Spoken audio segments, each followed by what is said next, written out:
오늘은 마태복음이 전하는 복음 그 40번째 시간입니다. 오늘도 지난 시간들에 이어서 오늘은 마태복음 13장 말씀을 계속해서 살펴보고자 합니다. 마태복음 13장에는 7가지 비유가 나온다, 등장한다 라고 말씀드렸죠. 그리고 7가지 비유는 무엇을 증거하고 있다고 그랬습니까? 천국입니다. 하나님의 나라를 증거하고 있는 7가지 비유가 기록된 장이 마태복음 13장이라는 것입니다. 천국에 대해서라고 하는데 그렇다고 이것이 천국의 위치를 말한다든지 천국의 모양이나 크기를 이야기하고 있는 것은 아닙니다. 그러면 천국에 대해서 무엇을 말씀해 주고 있느냐? 이 7가지 비유의 말씀은 공통적으로 이 하나님의 나라가 이 땅에 어떻게 도래하고 또 어떻게 확장되어 가는지에 대해서 우리에게 말씀해 주고 있는 것입니다. 지난 시간에도 말씀드렸듯이 예수님께서 이것을 그냥 자세히 설명해서 풀어서 말씀해 주시면 좋을 텐데요. 굳이 이 마태복음 13장에 쓰는 비유라는 형식을 가지고 이것을 말씀하고 계시는 것입니다. 비유의 특징은 2가지라고 말씀드렸죠. 하나는 숨기는 것이고 하나는 드러내는 것입니다. 즉 누군가에게는 숨기기 위해서 누군가에게는 더 분명하게 드러내게 하기 위해서 이 예수님께서는 비유라는 형식을 빌어서 이 천국에 대한 말씀을 주시고 계신다는 것입니다. 오늘 말씀 34절 말씀도 보시면요, 예수께서 이 모든 것을 우리에게 비유로 말씀하시고 비유가 아니면 아무것도 말씀하지 아니하셨으니 예수님께서 비유로만 말씀하셨다는 것입니다. 그럼 여기서 이제 여러분에게 질문을 드리자면 예수님께서 모든 말씀을 그의 공생애 동안 비유로만 말씀하셨겠습니까? 비유 아니고도 말씀하셨겠습니까? 이거 그리 잘 아십니까? 그런데 이단이나 신천지 같은 데는 예수님께서 이 구절을 들고 비유로만 말씀하셨다 그러면서 비유에 대한 말씀을 계속 끄집어내서 그 비유를 자기식으로 알레고리식으로 자기 마음대로 해석해서 마치 천국의 비밀이 우리에게만 있는 것처럼 이야기하고 증언합니다. 그러나 예수님께서는 비유가 아닌 말씀도 너무나도 많이 말씀하셨죠. 여기서 비유가 아니면 아무것도 말씀하지 아니하셨다는 것은 바로 예수님께서 배 위에 올라가셔서 말씀을 증거하시고 비유로 말씀하신 이 7가지 사건, 7가지 비유가 기록되어진 마태복음 13장의 말씀을 이야기하는 것입니다. 바로 이 상황 속에서 예수님께서는 비유로만 말씀하셨다는 것입니다. 그런데 이 비유로 말씀하신 이유가 무엇이냐? 이어진 35절 말씀에 보시면요, 이는 선지자를 통하여 말씀하신 바 내가 입을 열어 비유로 말하고 창세부터 감추인 것들을 드러내리라 함을 이루려 하심이라. 지금 이 마태가 예수님께서 비유로만 말씀하신 것에 대한 이유를 이 35절 말씀과 같이 기록하고 있는 것입니다. 그런데 이 내용을 보면 예수님께서 비유로 말씀하실 것은 시편 72편 말씀의 성취다라고 말씀하고 계시는 것입니다.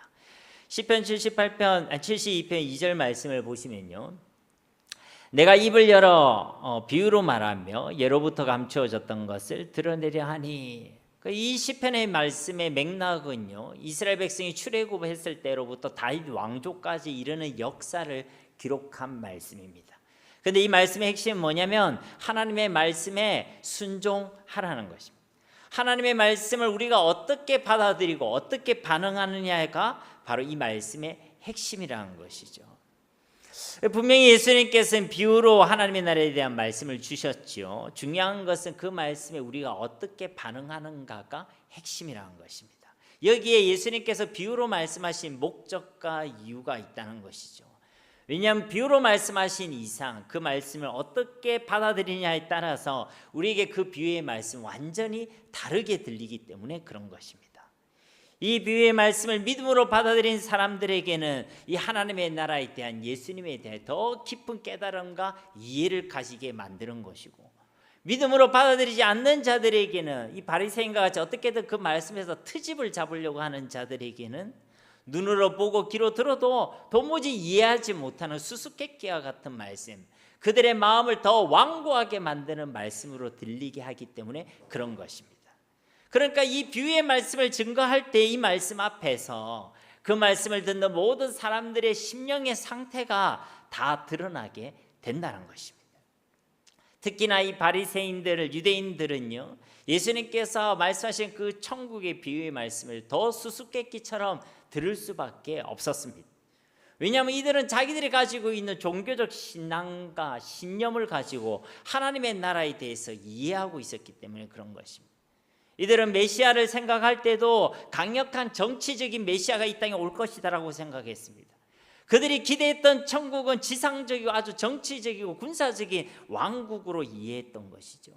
그래서 장차 메시아가 오면 그들 이스라엘을 위하여 열방을 심판하고 이스라엘의 잃어버린 다윗의 왕권을 회복시켜 주시고 다시 이스라엘만의 영광을 되찾아 주실 것으로 그들은 기대했습니다. 그렇다고 그들이 아무 근거 없이 그런 메시아, 그런 하나님의 나라를 생각했던 것은 아닙니다.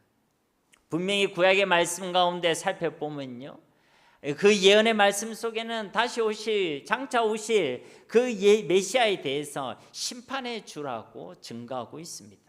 그리고 그 예수님을 통해, 메시아를 통해 오실 도래할 하나님의 나라 안에는 열방에 대한 심판뿐만 아니라 이스라엘에 대한 회복의 메시지도 함께 포함되어져 있었던 것이죠. 그래서 저 세례 요한도 예수님 이를 오해해서 예수님께 질문했지 않습니까? 진짜 오실 그이가 바로 당신이 맞습니까?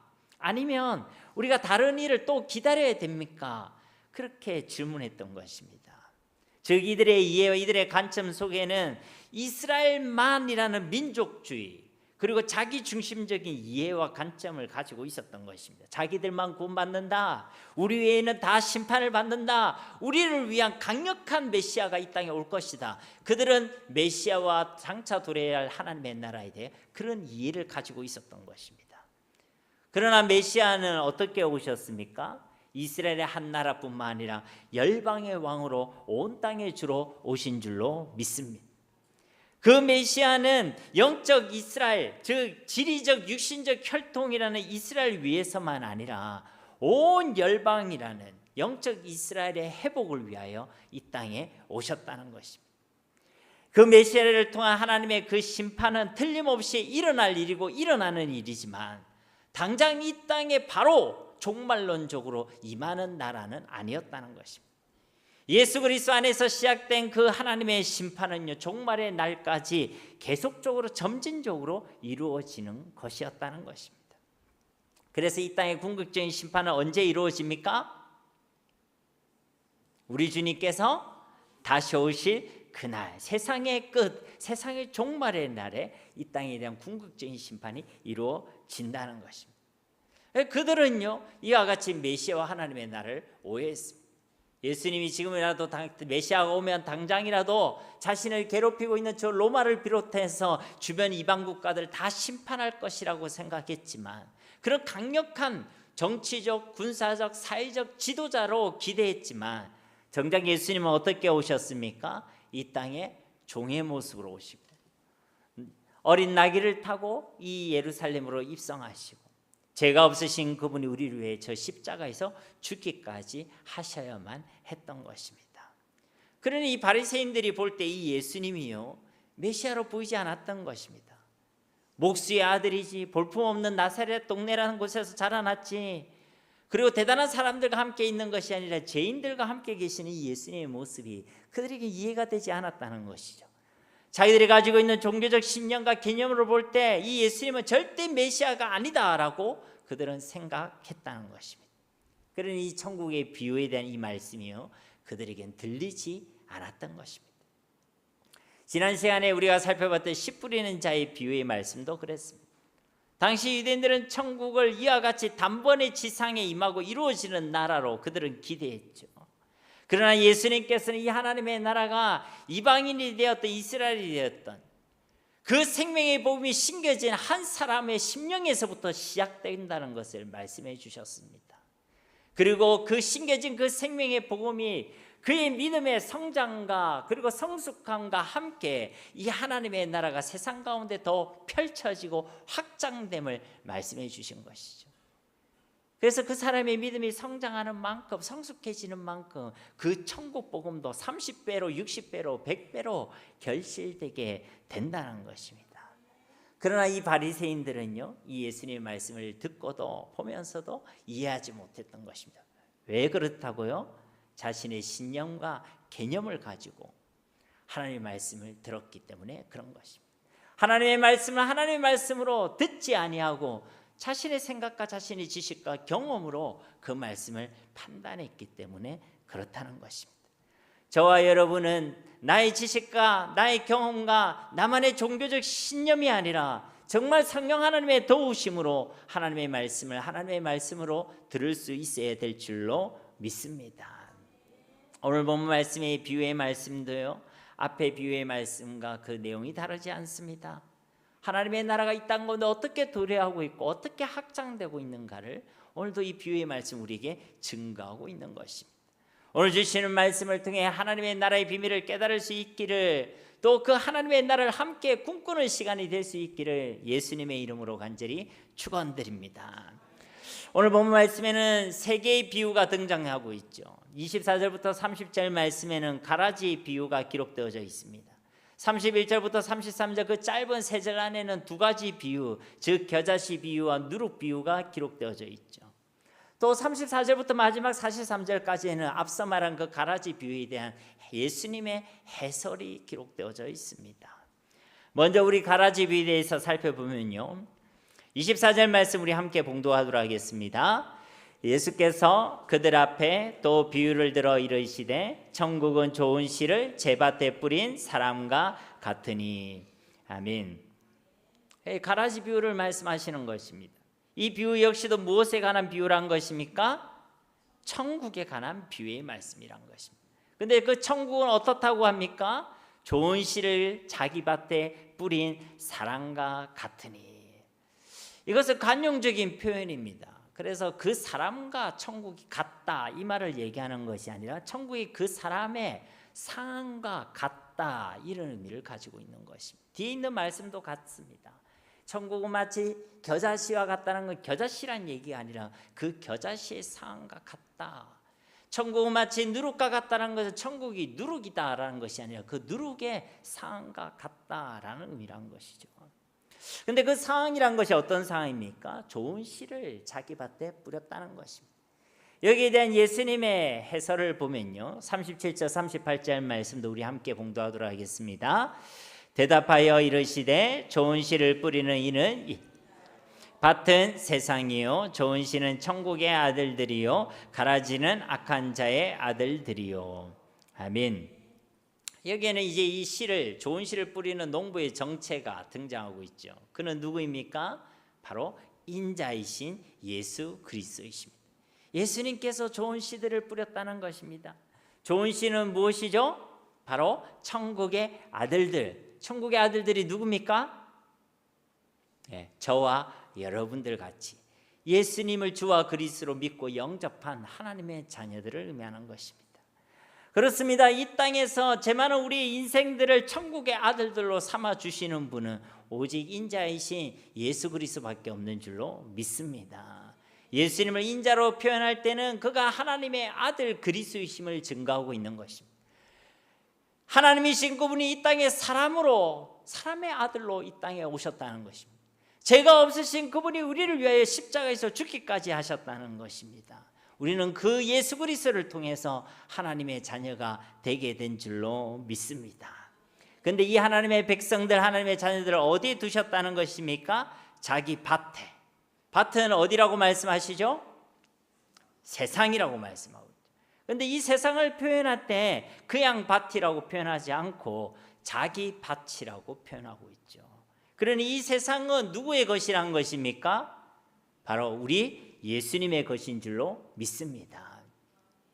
이 세상의 모든 우주 만물과 이 세상과 우리 인생들의 주인이 바로 우리 주 예수 그리스도이신 줄 믿습니다. 이 온 우주 만물을 다스리고 통치하고 계신 분이 바로 우리 예수님이란 것입니다. 예수님을 통해, 그 말은 예수님을 통해 이 땅에 하나님의 나라가 이미 임했다는 것입니다. 그리고 그 땅에 하나님의 자녀들을 두셨다는 것이죠. 그런데 지금 이 임한 그 하나님의 나라는 아직 완성되지는 않았습니다. 그래서 이것을 신학적으로 이미와 아직 아니라고 표현하는 것이죠. 이미 하나님의 나라가 임했지만 그 나라에는 아직 완성되지는 않았다는 것입니다. 25절 말씀을 보십시오. 사람들이 잘 때 그 원수가 와서 곡식 가운데 가라지를 덧뿌리고 갔더니, 여기서 사람들이란 건 누구겠습니까? 그 씨를 뿌린 농부, 그리고 그의 종들을 이야기하는 것이죠. 그들이 잠을 잘 때, 그러면 여기서 잠을 잔다라는 것은 여러분 좋은 의미일까요, 나쁜 의미일까요? 보통 그렇게 알고 계시잖아요, 그죠? 근데 여러분 한번 생각해 보세요. 이게 만약 이 잠을 잔다는 것이 농부가 잠을 자는 거, 근데 이것이 나쁜 의미라면 우리가 태만 뭐 이렇게 이해할 수 있겠죠. 농부의 태만과 같은 나쁜 의미라고 생각한다면, 여러분 예수님이 이 농부신데 그럼 예수님이 태만하셨다는 것입니까? 예수님도 방심하시고 예수님의 사역에도 불완전함이 있다는 것입니까? 이렇게 이해를 하면요, 성경 말씀이 이상하게 이해가 되는 것입니다. 그러니 이 구절만 딱 따가지고 우리가 영적으로 잠을 자지 말자라고 이야기하는 것은요, 여러 가지 해석상의 문제를 가져다 주는 것이죠. 그러므로 이 구절에서 사람들이 잠을 잘 때라는 것은요, 바로 이 농부가 경계하지 않을 때를 의미하는 것입니다. 이 세상 가운데 여전히 악이 존재할 수 있고 악이 넘쳐나는 이유는요, 하나님께서 부족하시거나 하나님의 능력이 부족해서 하나님이 주무시고 계시기 때문이 아니란 것입니다. 그럼 왜 이 땅 가운데 여전히 악이 있고 악이 넘쳐나게 되는가? 하나님께서 그것을 심판의 때까지 허용해 두셨기 때문인 것입니다. 하나님께서 그것을 허용해 두셨다는 것입니다. 어쨌든 하나님께서 허용하신 그 시간들 속에서 원수가 그 밭에 와서 무엇을 뿌리고 갔죠? 가라지를 뿌리고 갔습니다. 원수는 39절 말씀에 의하면 누구죠? 원수 마귀, 사탄을 의미합니다. 그런데 이 원수 마귀가 하나님의 땅에 가만히 와서 이미 임한 그 하나님의 나라 가운데 가라지를 뿌렸다는 것입니다. 이 가라지로 번역된 진니온이라는 이 헬라어는요, 정확히 얘기하면 독보리를 얘기하는 것입니다. 보리는 몸에 좋은 거죠, 그죠? 요즘은 보리가 영양식이지만 옛날에는 먹을 게 없어서 보리를 먹었다고 그래요, 그죠? 저는 그런 세대는 아닙니다. 그런 세대는 아니지만, 그런데 이제 이 독보리라는 것은요, 우리 몸에 해로운 것입니다. 그런데 이것이 자라기 전까지는 전문가도 구별하기 밀가 구별하기 힘들 정도로 아주 유사하다고 그럽니다. 그래서 이 독보리의 다른 이명이요, 바로 가짜 밀이라는 이명을 가지고 있습니다. 그런데 이것을 독보리라고 하는 이유는요, 이것이 밀인 줄 알고 우리가 잘못 섭취하게 되면요, 구토나 설사 같은 증상을 유발한다고 그래요. 그리고 심하면 사람이 목숨을 잃을 수도 있다고 합니다.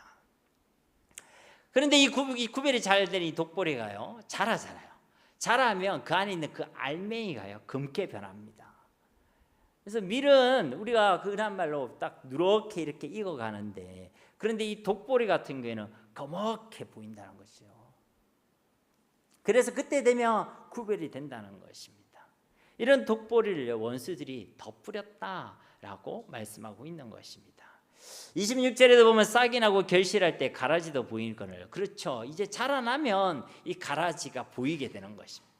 농부는 처음에 씨를 뿌리고, 그리고 그 뿌리고 나서는 가라지가 있는지 없는지 잘 모릅니다. 원수가 가라지를 뿌렸는지 안 뿌렸는지 잘 모릅니다. 왜냐하면 다 비슷하게 보입니다. 교회 안에서 우리가 똑같이 예배를 드리고 있고 찬양도 똑같이 하고 있기 때문에 우리가 진짜 믿음이 있는지 신앙이 있는지 잘 알 수가 없습니다. 그러나 언제 알게 됩니까? 결실할 때가 되면, 열매를 보면 다 알게 되는 거예요. 끝까지 숨길 수가 있다 없다? 없다는 것입니다. 이게 밀인지 독보리인지 좋은 씨였는지 가라지였는지 믿음이 있는지 믿음이 없는지 다 드러나게 되어 있다는 것입니다. 27절 말씀에도 보면 집주인의 종들이 와서 말하되 주여 밭에 좋은 씨를 뿌리지 아니하였나이까? 그런데 가라지가 어디서 생겼나이까? 그래 이 종들이 와서 이제 주인에게 보고하는 것입니다. 딱 보니까 거무틱틱한 게 이제 막 군데군데 솟아 있거든요. 그래서 질문한 겁니다. 아니 주인님, 주인께서 좋은 씨를 뿌리시지 않으셨습니까? 그런데 어떻게 저렇게 거무틱틱한 가라지, 독보리가 날 수가 있습니까? 그것을 질문했다는 거예요. 여러분, 이것은 굉장히 간단해 보고 단순해 보이는 질문이잖아요. 근데 이게 우리 인생에 진짜 중요한 질문입니다. 왜냐하면 이 질문이요, 우리가 끊임없이 신앙생활하면서 고민하게 되는 신정론과 연결되어 있기 때문에 그런 것입니다. 신정론이라는 것은 우리가 알고 있는 하나님을 가리키는 신, 그리고 정이라는 것은 바를 정이라는 것입니다. 하나님의 발음에 대한 이론이란 것이죠. 이 말이 무슨 말이냐면, 하나님께서 살아계시는데, 하나님이 의로우신데, 하나님이 정의로우신데 어떻게 이 땅에 악의 문제가 계속될 수 있는가? 하나님이 공의로우시고 살아계시는데 어떻게 저 악인들을 가만히 둘 수가 있는가? 여러분들, 우리가 보고 있는 악인들이 있어요, 없어요? 있죠. 근데 그들이 악을 딱 범했을 때 하나님이 바로 딱 심판하셔가지고 딱 데리고 가시던가요? 아니면 가만히 두시던가요? 세상에 부자들이 많죠. 그 부자들 중에 불법과 편법을 안 쓴 사람도 있겠지만 불법과 편법을 쓴 사람도 많이 있겠죠. 그리고 불법과 편법을 쓰고 죄악을 범했으면 잘못되어야지, 더 안 돼야지. 근데 사기를 친 사람이 더 떵떵거리고 살고, 다른 사람을 억울하게 만든 사람들이 큰 목소리를 내고 있고, 불법과 편법을 쳤는데 버젓이 잘 살고 나보다 차도 좋은 거 타고 다니고, 그럴 때 우리 마음속에 의문과 불신과 불평과 불만이 있을 수 있겠어요, 없겠어요? 있지요. 그 질문이 바로 신정론입니다. 하나님이 살아계신다는데, 하나님이 선하시고 의로우신다는데 어떻게 세상 가운데 그대로 악이 있을 수 있는가? 분명히 주님께서는 이 땅에 좋은 밭을 만드셨고 좋은 씨를 뿌리셨는데 어떻게 이 땅 가운데 저 가라지들이 버젓이 저렇게 자라날 수 있는가? 그리고 저 가라지를 왜 가만히 두고 계시는가? 이게 바로 신정론에 대한 질문이란 것입니다. 이 질문은요, 우리 가운데 계속해서 일어난다는 것이죠. 왜 세상의 악을 가만히 두시는가? 저 악은 왜 가만히 저렇게 커져만 가고 있는가? 왜 악인들이 더 형통한가? 왜 저들을 당장 뽑으시지 않고 심판하시지 아니하시는가? 어디 세상뿐입니까? 교회 안에도 이런 문제가 있을 수 있습니다. 아니요, 틀림없이 있습니다. 자기 밭에, 예수님의 밭에 가라지를 뿌리는 자들이 있기 때문인 것이죠. 교회 안에도 세상이 있을 수 있다는 것입니다. 교회는 세상과 구별되는데 교회 안에 들어왔는데 세상이 더 보이는 거예요. 세상을 피해 교회에 왔는데 똑같이 세상을 마주하게 되는 것입니다. 그러니까 세상 안에도 가라지가 있는 거예요. 예수를 믿는 자의 삶에 여전히 세상이 있는 것입니다. 예수 믿는 사람의 삶을 보면 예수님이 보이고 거룩이 보이고 주님의 사랑이 보이고 성령의 열매가 보이고 해야 되는데 순 죄악의 열매가 보이고 세상보다 더 금은 세상이 보이고 욕심이 보이고 정욕이 보이고, 교회 안에도 가라지가 있을 수 있습니다. 아니요, 우리 신앙 안에도 가라지가 있을 수 있습니다. 내 안에 임한 하나님의 나라인데 그 하나님의 나라가 온전히 드러나지 않고 있을 수 있다는 것이죠. 그 안에 불순한 것들이 가라지처럼 자라고 있을 수도 있다는 것입니다.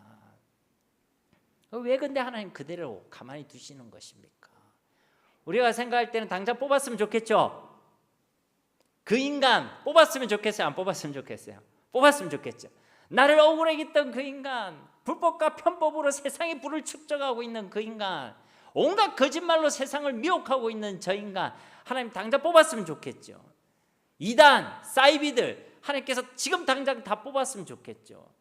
우리 신앙 가운데 있는 불순한 가라지들 하나님 다 뽑아가셨으면 좋겠죠. 그런데 예수님께서 그냥 그것을 두고 계신다는 것입니다. 여기에 우리의 신정론에 대한 질문이 나온다는 것이죠. 어쨌든 이 종들은요, 저 가라지가 나는 것이 왜 어떻게 가라지가 날 수 있습니까? 라는 질문을 던졌다는 것이죠. 거기에 대한 예수님의 대답은요, 28절 말씀입니다. 주인이 이르되 원수가 이렇게 하였구나. 종들이 말하되 그러면 우리가 가서 이것을 뽑기를 원하시나이까? 예수님께서 이 일을 누가 하셨다고 말하고 있죠? 원수가 그리했다. 하나님이 이 세상을 악하게 만드신 것이 아닙니다.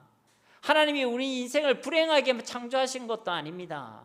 하나님이 이 세상을 복되게 만드셨습니다. 좋았더라, 좋았더라, 심히 좋았더라, 그런 세상으로 만드셨다는 것이죠. 우리의 인생을 복 있는 사람으로, 또 하나님의 복을 받은 사람으로 만드셨습니다. 그러나 우리 인생에게 가라지를 뿌리는 존재가 있었습니다. 죄의 유혹으로 우리를 이끌고 가기 위해 우리 시험하는 자가 있었습니다. 그가 바로 옛뱀, 큰 용이라고도 하는 바로 원수마귀라는 것이죠. 오늘도 우리 청소년들이랑 그런 이야기를 주고받았지만, 그러면 우리가 죄를 지은 것은 우리 탓이 아니네요, 그죠? 다 마귀 탓이죠. 그럼 우리는 회개할 필요가 없죠. 이리 생각하면 이게 이단이 되는 거예요. 이단이 되는 거예요. 마귀는 유혹하는 자입니다. 그런데 그 죄를 선택하는 자는 누구죠? 우리가 선택하는 거예요. 하나님 우리를 로봇처럼 만드시는 분이 아닙니다. 우리에게 자유의지를 주셨어요. 그 의지를 가지고 의를 택하는 것도 우리고 죄를 택하는 것도 우리입니다.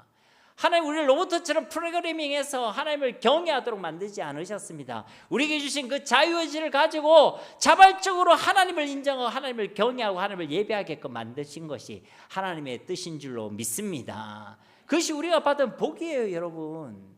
하나님 우리를 로봇처럼 만들었으면 좋겠죠. 저는 그렇게 기도했어요, 청소년 때. 너무 죄를 지고 죄가 고통스러우니까 차라리 나를 로봇으로 만들어 주십시오. 제게 주신 그 자유의지를 저는 관리할 수 있는 힘도 능력도 없습니다. 그러니까 거룩을 위해서, 의를 위해 살아갈 수 있도록 나를 로봇처럼 만들어주세요. 하나님께서 응답해 주셨을까요? 안 해주셨을까요? 제가 생기 있게 로봇처럼 좀 딱딱해 보여도 하나님 다행히 저에게 로봇처럼 안 만들어주셨습니다. 그리고 저에게 자유를 주시고 그 자유를 통해 예수를 믿게 하시고 예수님이 나의 주이심을 고백하게 하시고 하나님을 경외하는 자리로 나아가게 하신 줄로 믿습니다. 그게 은혜예요, 여러분. 그게 복인 것입니다. 마귀는 우리를 유혹한 자예요. 그런데 내가 그것을 선택하는 것입니다. 여러분, 마귀가 진짜 있어요, 없어요? 여러분, 있습니다. 귀신 들린 사람이 있습니다. 자꾸만 영적인 문제가 찾아오는 사람들이 있습니다. 집안에 해결되지 않는 악한 일들과 저주가 오는 자들이 있습니다. 개인의 마음과 정신과 삶을 무너뜨리는 존재가 있습니다. 가정을 깨뜨리고 사회를 무너뜨리고 이 세상을 재앙으로 덮으려는 존재가 틀림없이 있다는 것입니다. 에이, 설마, 에이, 농담이지, 그렇게 하면 큰일 나는 거예요. 여러분, 이 땅에 온수 마귀가 있고 우리 인생의 문제는 진짜 죄의 문제고 하나님을 떠난 영적 문제인 줄로 믿습니다. 그렇기 때문에 우리에게 누가 필요해요? 예수 그리스도가 필요한 줄로 믿습니다. 우리 인생의 해답은 돈도 아닙니다. 정치도 아닙니다. 사람도 아닙니다. 예수가 해답인 줄 믿습니다. 그러니까 옆 사람에게 이야기합시다. 째려보지 마시고 웃으면서 얘기하십시다. 예수님이 해답입니다. 예수님이 정답입니다. 아멘. 그래야 우리가 예수님 앞에 마음이 가난해지는 거예요. 돈 앞에 쫄지 말고, 사람을 두려워하지 말고, 세상을 부러워하지 말고, 예수님을 구하고 예수님을 믿고 예수님을 주와 그리스도로 선포하시고 예수님 안에서 자유를 누리시기를 주님의 이름으로 축복합니다. 예수님을 그래서 진짜 믿는 자는 자유합니다. 돈으로부터 자유합니다. 세상으로부터 자유합니다. 사람으로부터 자유합니다. 왜? 그것으로 우리 인생의 문제가 해결되지 않기 때문에 그렇습니다. 예수님만이 우리 인생의 해답임을 알기 때문에 그런 것입니다. 그러니 여러분이 예수님만이 우리의 정답이고 해답임을 믿으시기를 주님의 이름으로 축복합니다. 여러분, 밀과 독보리가 처음에는 구별되지 않는 것처럼 이 땅을 살아가는 동안에 예수 믿는 사람과 예수님 믿지 않는 사람의 삶이요, 어떻게 보면 구별되지 않아 보입니다. 똑같아 보여요. 뭐 니나 내나 똑같네 이렇게 보일 수 있습니다. 근데 자세히 보면요 분명히 다르지요. 근데 우리가 그 다른 것을 이야기해도요 그 사람들 듣지 않습니다. 뭐 니나 내나 똑같네. 아니 내 보니까 네가 내보다 차라리 못하네. 우리도 그럴 때 있잖아요. 친척들 중에 내가 예수님 믿는데 친척들이 나보다 더 잘 나간다 세상적으로. 그럴 때 친척 앞에서 내가 예수님 믿어야 복 받는다 이 말 하기가 어때요 여러분? 좀 쫄려요 안 쫄려요? 그들 앞에서 네가 받은 복은 진짜 복이 아니고 내가 받은 복이 진짜 복이다 하면 그 사람들이 아 그렇구나, 내가 잘못 알았구나, 나도 예수 믿어야 되겠다 이렇게 얘기할까요? 아니요, 비웃습니다. 비웃어요. 그러니까요 전혀 구별됨이 없어 보일 수 있습니다. 그러나 추수 때가 다가오면요 다 드러나게 되는 것입니다.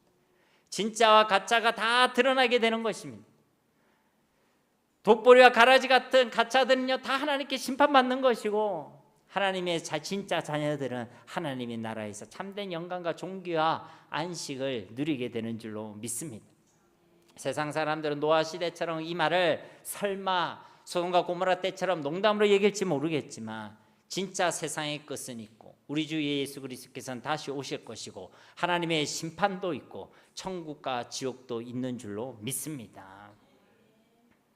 진짜 우리는 이 복음을 들었을 때 농담으로 들었어요? 믿음으로 들었어요? 그렇죠. 우리가 이 복음을 들었을 때 설마 했어요? 아니면 아멘으로 받아들였어요? 그것이 우리에게 복인 줄로 믿습니다.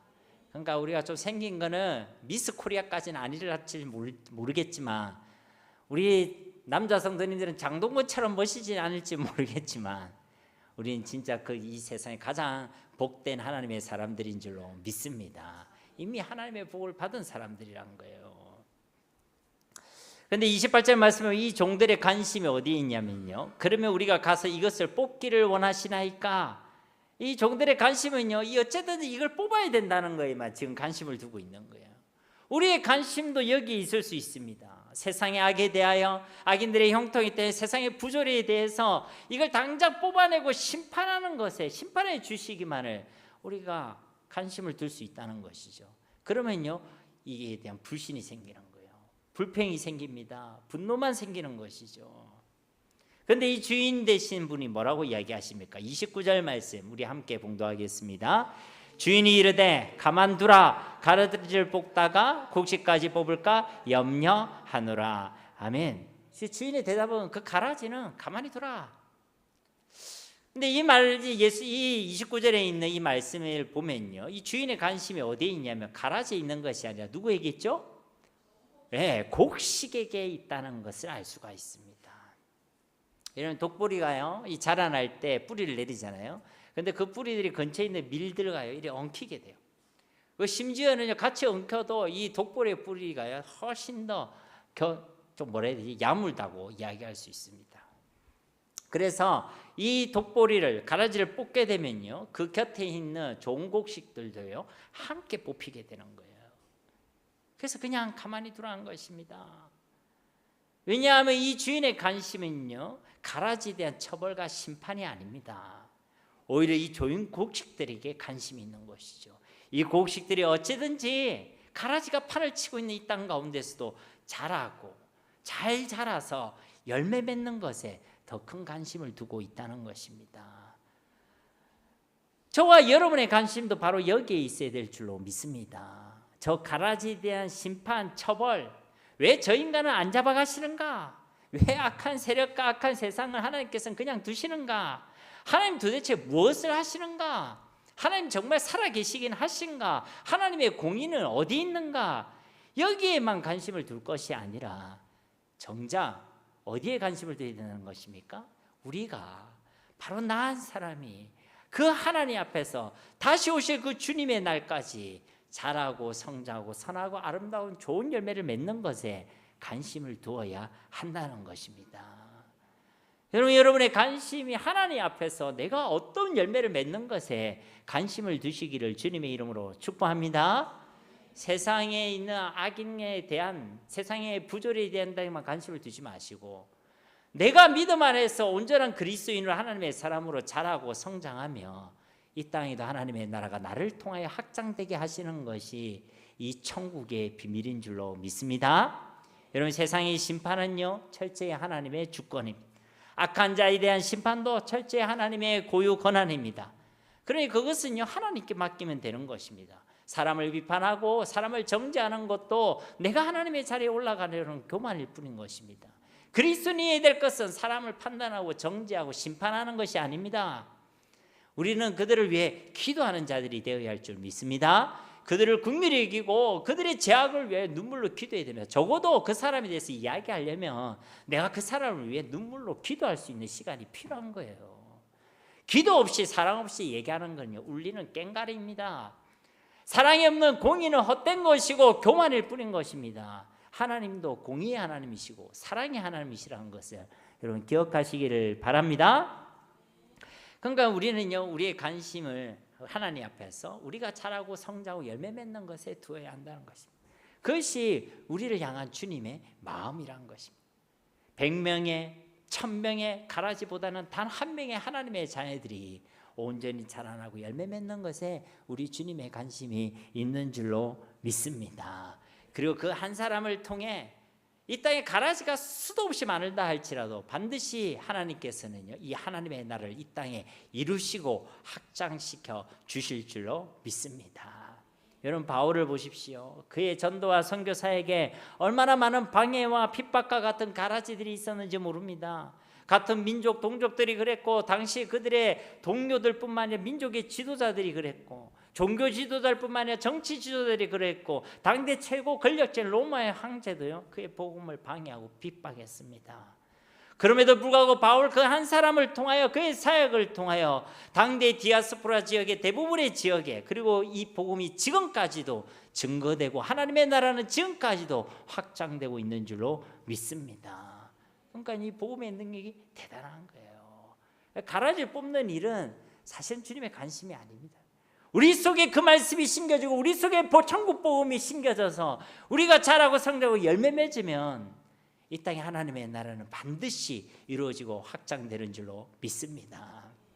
그러니까 유대인은요, 메시아 오면 이 땅에 하나님의 나라가 단번에 팍 오는 줄 알았지만, 예수님께서 말씀하신 하나님의 나라는 한 사람의 심령 속에 말씀이 심겨지고 그 말씀 안에서 그 사람이 자라고 성장하는 것과 함께 하나님의 나라가 이 땅 가운데 펼쳐지고 확장되어져 간다라고 말씀하고 있는 것입니다. 이게 천국의 비밀이에요. 그러니까 우리가 이 땅의 소망인 줄로 믿습니다. 천국 복음을 받은 우리를 통해서 하나님의 나라가 이 땅에 이루어지는 것이 하나님의 뜻입니다. 하나님이 능력이 없어서 그런 게 아닙니다. 하나님이 부족해서 그런 것이 아닙니다. 전도에 미련한 것으로 하나님께서 우리를 위하여 이것을 뜻하시고 계획하시고 이루시고 계심을 여러분 기억하시기를 바랍니다. 30절 말씀에 둘 다 추수 때까지 함께 자라게 두라. 추수 때에 내가 추수꾼들에게 말하기를 가라지는 먼저 거두 불사르게 단으로 묶고 곡식은 모아 내 곡간에 넣으라 하리라.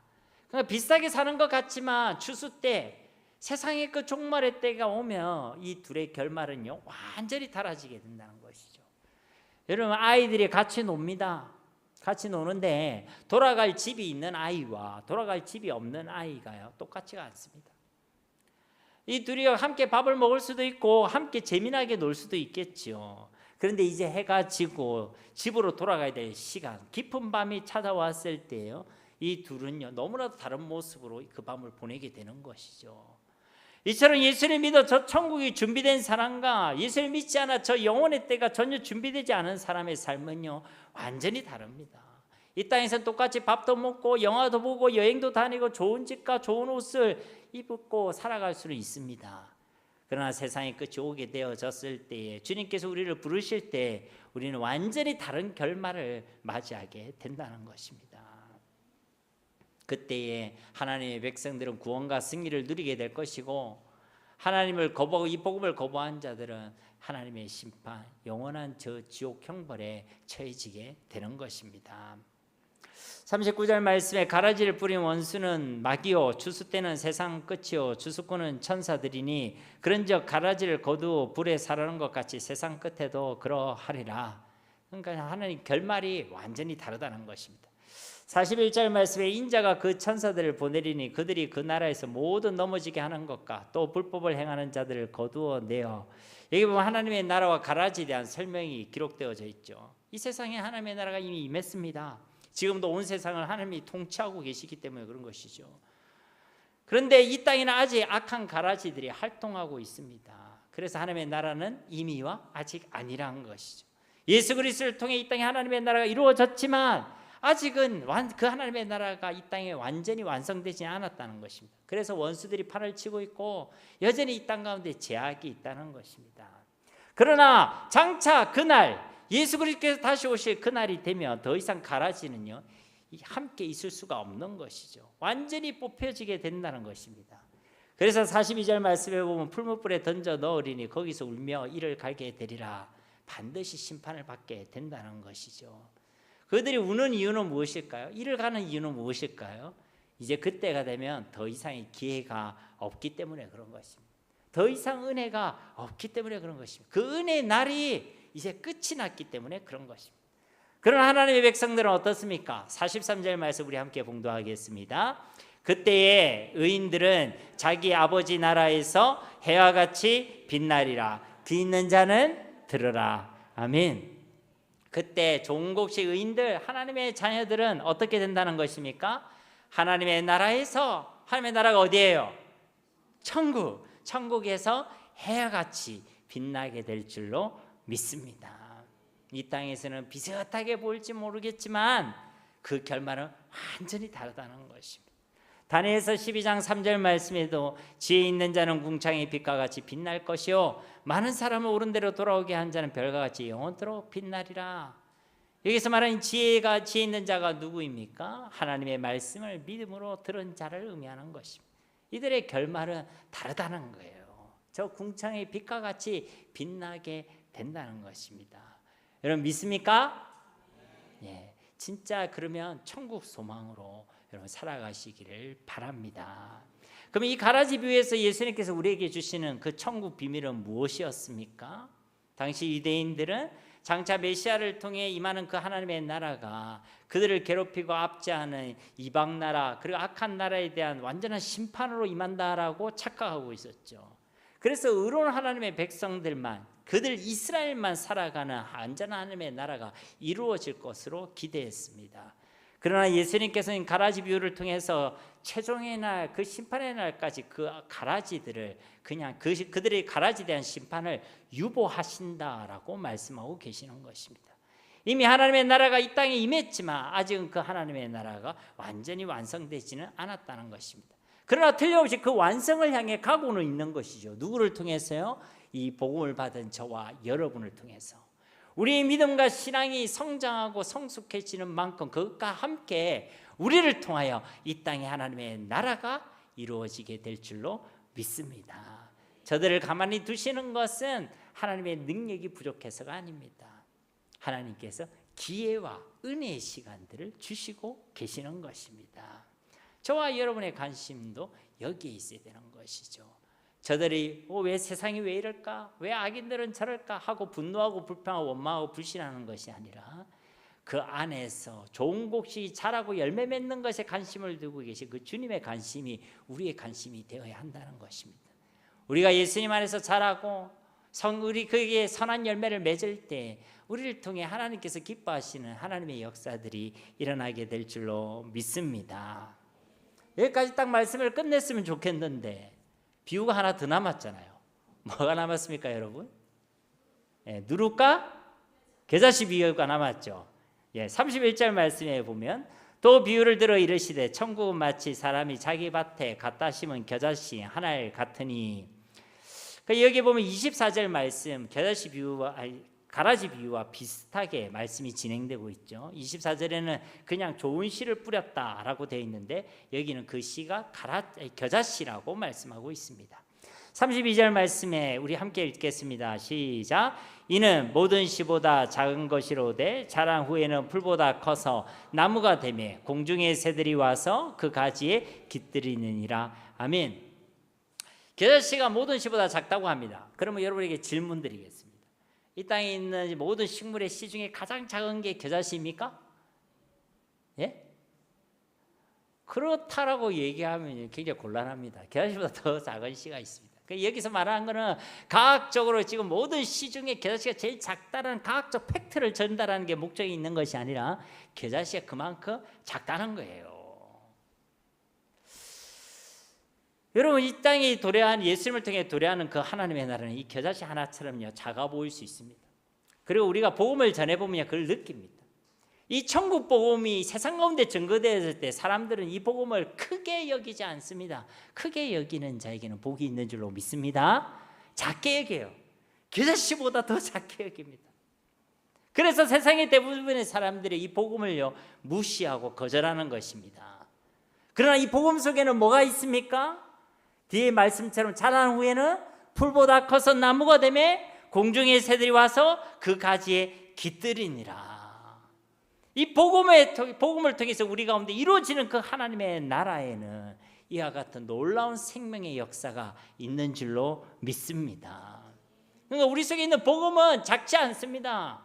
세상은 작다고 얘기하고 어쩌면 나조차도 내가 받은 복음이 겨자씨처럼 참 별 볼 일 없네, 볼품 없네 라고 생각할지 모르겠습니다. 그리고 복음을 받고도 나조차도, 이 복음을 품은 나조차도 겨자씨처럼 내 자신을 작게 생각할 수도 있습니다. 그럼 오늘 말씀은 이야기하는 것이죠. 그 천국 복음이 내 안에서 온전히 품어져서 결실하게 될 때에 이와 같이 하나님이 풍성한 은혜, 하나님의 나라의 능력이 나타나게 됨을 우리에게 말씀해 주고 있는 것입니다. 뒤에 누룩의 비유도 보십시오. 또 비유로 말씀하시되 천국은 마치 여자가 가루 서말 속에 갖다 넣어 전부 부풀게 한 누룩과 같으니라. 여러분 성경을 곳곳에 읽어보신 분은 아시겠지만 누룩은요, 긍정적인 이미지가 많을까요? 부정적인 이미지가 많을까요? 예, 맞습니다. 거의 대부분이 부정적인 이미지입니다. 그래서 유월절에도 누룩이 들어가지 않는 무교병을 먹으라고 이야기하시잖아요. 그렇죠? 근데 그 부정적인 이미지인 누룩을 통해서도 예수님께서는 지금 거룩한 하나님의 나라와 그 나라의 확장에 대해서 그 생명의 역사를 설명하고 있습니다. 이것은 우리 한 사람을 봐도 알죠. 우리 한 사람도요, 그렇게 대단한 사람들이 아닙니다. 바울이 뭐라고 고백했습니까? 나는 죄인 중에 대빵이라고 고백했어요. 내가 죄인 중에 대빵이다. 우리도 똑같지 않습니까? 죄인 중에 죄인이고 죄인 중에 개수들 아니겠습니까? 그런데 이런 우리를 하나님께서 하나님의 자녀로 삼아주시고, 이런 우리를 통하여 저 누룩 하나가 가루 서말이라는 것은 오늘날 도량으로 향상하면 약 22kg에 해당되는 가루를 얘기하는 것입니다. 근데 그 가루 전체를 전부 부풀게 했듯이 부족한 사람, 이 누룩과 같은 우리 한 사람을 통해 이 땅과 온 열방에 하나님의 나라를 확장시켜 나가시는 것을 소원하시고 뜻하신 분이 바로 우리 하나님이신 줄 믿습니다. 우리가 자격이 충분해서가 아니라, 우리가 대단해서가 아니라 하나님의 은혜로 우리를 통해서 하나님의 그 놀라운 일을 행하시겠다고 말씀해 주고 계시는 것입니다. 여러분, 위로가 됩니까? 안 됩니까? 안 됩니까? 위로가 되지요. 소망이 됩니까? 안 됩니까? 소망이 되지요. 감사가 됩니까? 안 됩니까? 감사할 수밖에 없지 않습니까? 그러니까 지금 내 모습이 겨자씨 같다고, 누룩 같다고 여러분 실망하거나 낙심하지 마시기 바랍니다. 내가 뿜은 복음을 하찮게 여기나 볼품없이 여기지 마시라는 것입니다. 그 복음을 통해서 겨자씨 같고 누룩과 같은 부족한 나를 통하여 이 땅에 하나님께서는 반드시 하나님의 나라를 이루어 가실 줄로 믿습니다. 여러분, 이 천국 비밀을 가지시기 바랍니다. 이 천국 비밀을 누리시기를 주님의 이름으로 축복합니다. 천국을 품고도 천국을 알지 못하고, 천국을 품고도 천국을 누리지 못하는 인생이 아니라 천국 복음을 가졌기 때문에 이 땅을 살아가고 가라지가 무성한 이 땅을 살아가면서도 저 하나님의 나라를 누리는, 그 하나님의 나라를 맛보는, 그 하나님의 나라를 꿈꾸는, 그 하나님의 나라를 증거하는 일에 쓰임받는 우리 모두가 다 되시기를 예수님의 이름으로 간절히 축원드립니다. 우리 말씀을 기억하시면서 이 시간 함께 기도하기를 원합니다. 주님, 우리가 이 하나님의 나라를 품고 이 하나님의 나라를 누린 자들이 되게 하옵소서. 우리 한 사람에게 이 천국 복음을 허락하시고, 우리 한 사람의 믿음의 성장과 성숙과 함께 이 땅에 하나님의 나라를 펼쳐가시기를 뜻하신 주님, 바로 나를 통하여 하나님이 이 천국 복음이 이 땅 가운데 이루어지길 원합니다. 증거되어지길 원합니다. 하나님의 나라가 확장되어지길 원합니다. 이런 비밀을 누리는 예수 그리스도의 증인들로 살아가게 하옵소서. 나를 작다고 여기지 않게 하시고, 이 복음을 작다고 여기지 않게 하시고, 이 복음이 품은 그 하나님의 나라의 능력과 건세를 누리는 자들 되게 하여 주시옵소서. 우리 말씀을 붙들고 이 시간 함께 기도하길 원합니다. 살아계신 아버지 하나님, 감사합니다. 오늘도 우리에게 하나님의 귀한 말씀을 주심을 감사드립니다. 우리가 살아가는 이 땅에 하나님의 나라가 임하였지만 이 나라가 완성을 향하여 달려가고 있음을 믿습니다. 하나님, 그 완성을 향한 그 길에 우리를 부르시고 우리를 돌아 사용하시는 줄 믿습니다. 하나님, 우리가 하나님의 나라의 복음을 품었는데 세상은 이 천국 복음을 겨자씨 같이 여기고 누룩과 같이 여길 뿐이지만, 하나님, 우리도 어쩌면 우리의 복음을 작다고 여기고 우리 자신을 겨자씨와 같이 누룩과 같이 볼품없다고 여기지 모르겠지만 주님, 우리에게 너 누구야 작지 않다라고 말씀하신 주님, 우리가 결코 작지 않음을 말씀해 주시고 우리가 품은 그 복음 안에 하나님의 능력과 권세가 있음을 말씀해 주셨음을 믿습니다. 주님, 이 천국 비밀을 믿는 자들로 살아가게 하옵소서. 이 천국 비밀을 품은 자들로 살아가게 하옵소서. 하나님의 나라를 품고도 하나님의 나라를 누리지 못하는 안타까운 자들이 아니라 이 하나님의 나라를 누리는 자들 되게 하시고, 이 나라 하나님의 나라 확장사에게 하나님께 종기에 있음 받는 자들이 다 되게 하여 주시옵소서. 복음 안에서 우리가 생명의 역사를 날마다 경험하기를 원합니다. 변화와 성장과 성숙과 열매를 맺는 자들을 되어줄 수 있도록 주여 도와주시옵소서. 열방의 온 땅에 이 천국복음을 증거하는 일에 우리 모두가 드려지게 하시고 종기에 있음 받는 우리 모두가 되어질 수 있도록 주님 축복하여 주시옵소서. 오늘도 우리에게 말씀을 주시고 그 말씀 가운데 일하시고 역사하실 주님을 기대합니다. 우리 가운데 마음껏 역사하시고 약속하신 말씀을 이루시고 성취하여 주시옵소서. 감사드리며 예수님의 이름으로 간절히 기도드립니다. 아멘.